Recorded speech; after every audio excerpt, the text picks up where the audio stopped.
आप सभी को मेरा नमस्कार। स्वागत है आपका एक बार फिर से मेरे YouTube चैनल हिंदू भूमि में।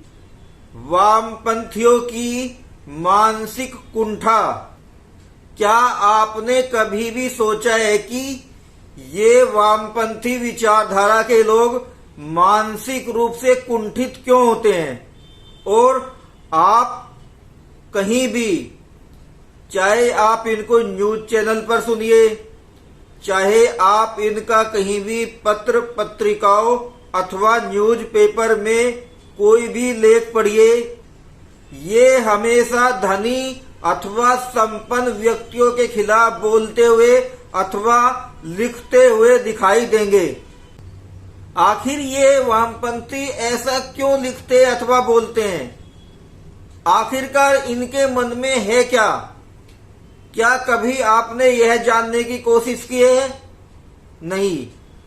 और हैरानी की बात देखिए कि अधिकांश अज्ञानी लोग इनके लेख अथवा इनके भाषण को पढ़ते ही उन पर विश्वास कर लेते हैं, जबकि सच बात यह है कि सभी के सभी वामपंथियों का एजेंडा हमेशा तोड़फोड़ और अराजक तत्वों को बढ़ावा देने वाला होता है। आप इनकी गतिविधियों पर या इनके भाषण अथवा इनके लेख को ध्यान से पढ़िए। ये हमेशा ही दो व्यक्तियों के बीच ऊंच नीच अथवा अमीरी और गरीबी को बताते हुए मिलेंगे और ये आपको बताएंगे कि देखिए, एक मजदूर जो 10-12 घंटे मेहनत करता है, अपना पसीना बहाता है, लेकिन उसको कुछ नहीं मिलता। वहीं ये वामपंथी आपको यह बताने का प्रयास करेंगे कि देखो कैसे एक मजदूर के पसीने और मेहनत की कमाई से पैसा इकट्ठा करके वो व्यापारी अथवा बिजनेसमैन कैसे ऐश कर रहा है। वो एसी में बैठा हुआ है, वो हवाई जहाज से यात्रा कर रहा है, अथवा वो अपार धन संपदा को इकट्ठा कर रहा है। किसके दम पर? इन मजदूरों की मेहनत और पसीने की कमाई के दम पर।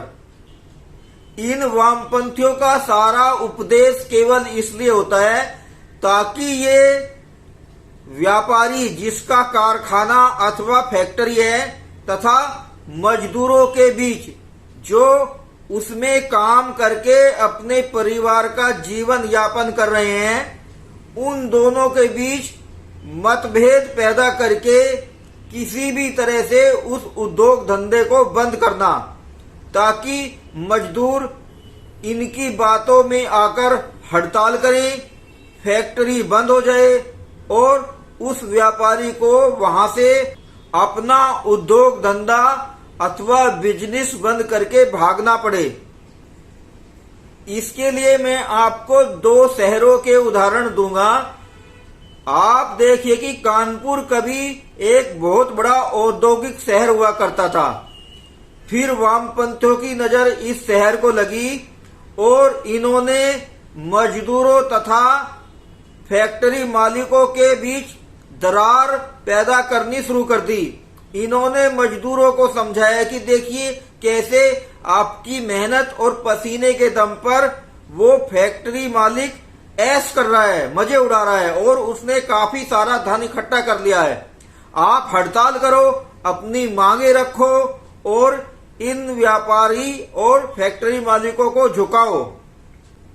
और फिर इन वामपंथियों के कहने पर बेचारे भोले भाले मजदूरों ने आए दिन फैक्ट्रियों में हड़ताल करनी आरंभ कर दी, जिसके कारण एक समय ऐसा आया कि इन व्यापारियों को अपने उद्योग धंधे कानपुर से कहीं और शिफ्ट करने पड़े। आज कानपुर के वो बहुत सारे लोग जो इन फैक्ट्री अथवा उद्योग धंधों में काम करके अपना जीवन यापन करते थे, आज वो बेचारे बेरोजगार हैं और दिल्ली और मुंबई में काम करने के लिए मजबूर हैं। वहीं आप दूसरी तरफ देखिए, जो फैक्ट्री मालिक अथवा बिजनेसमैन था, उसने तो अपना उद्योग कहीं दूसरी जगह शिफ्ट कर लिया। वो तो आज भी ऐश कर रहा है, आज भी मजे ले रहा है। आखिरकार नुकसान किसका हुआ? उन्हीं बेचारे मजदूरों का, जो इन वामपंथियों की चालों में आकर फंस गए बेचारे। अब मैं आपको उत्तर प्रदेश के ही दूसरे शहर मोदी नगर का उदाहरण दूंगा, जो कि गाजियाबाद और मेरठ जिले के बीच में स्थित है। मोदी नगर शहर में भी कभी मोदी ग्रुप का औद्योगिक साम्राज्य हुआ करता था, जिसमें हर प्रकार की फैक्ट्रियां होती थी, चाहे वो मोदी स्टील हो, चाहे वो मोदी लालटेन हो, चाहे वो मोदी पोन हो, चाहे मोदी चीनी मिल हो, चाहे वो मोदी रेशम हो। तमाम तरह के विभिन्न क्षेत्रों में प्रोडक्ट बनाने वाली मोदी ग्रुप की फैक्ट्रियां हुआ करती थी। लेकिन फिर इस शहर को भी कानपुर की तरह ही इन वामपंथियों की नजर लगी और यहाँ मोदी नगर में भी कानपुर की तरह का ही षड्यंत्र इन वामपंथियों ने रचा। वही मजदूरों और फैक्ट्री मालिकों के बीच में ऊंच नीच का भाव बताना, तुम्हारे पसीने से ये फैक्ट्री मालिक ऐश कर रहे हैं, जबकि 10-10, 12-12 घंटे आप काम कर रहे हैं, और उसके बाद फिर वही विभिन्न तरह की मांगों को लेकर हड़ताल और आए दिन फैक्ट्रियों में काम बंदी। एक दिन तो इन वामपंथियों ने हद ही कर दी, जब मोदी मंदिर में मोदी की पत्नी के सामने इन वामपंथियों ने नंगे होकर प्रदर्शन किया। तभी मोदी ने सोच लिया कि अब यहां से अपने उद्योग धंधों को दूसरी जगह शिफ्ट करना चाहिए। उसके बाद मोदी ने अपने उद्योग धंधों को दूसरी जगह शिफ्ट करना आरंभ कर दिया तथा बहुत सारी अपनी इंडस्ट्रियल यूनिट को बंद करके दूसरे क्षेत्रों में अपना व्यापार स्थापित कर लिया। इसके बाद क्या हुआ, जो बेचारे मजदूर इन इंडस्ट्रियल यूनिट में काम करके अपने परिवार का जीवन यापन कर रहे थे, वो सब बेरोजगार हो गए। और आज आप देखिए कि उन बेचारों की हालत क्या है। वो सुबह सुबह लोकल बसों में और रेलगाड़ियों में भूसे की तरह से भरकर नोएडा और गाजियाबाद फैक्ट्रियों में काम करने जाते हैं, और फिर उसी तरह से शाम को भूसे की तरह भरकर शाम को लेट अपने घर पर आते हैं। जबकि वो मजदूर बेचारे अपने पास के ही स्थानीय शहर में पास की फैक्ट्रियों में काम करते थे।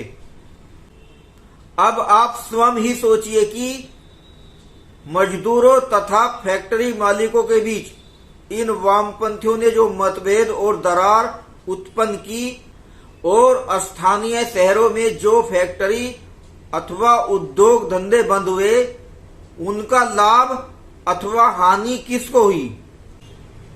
आखिर ये वामपंथी विचारधारा वाले लोग मानसिक रूप से कुंठित क्यों होते हैं, और इनके विचारों से किसको लाभ होता है अथवा किसको हानि होती है?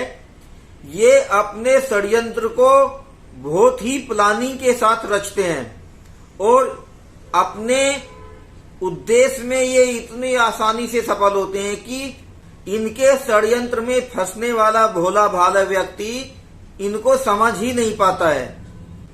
बस इन वामपंथियों का एक ही उद्देश्य होता है कि देश में अराजकता को बढ़ावा देना तथा सरकार के खिलाफ आंदोलन खड़ा करना, ताकि देश का अधिक से अधिक नुकसान किया जा सके।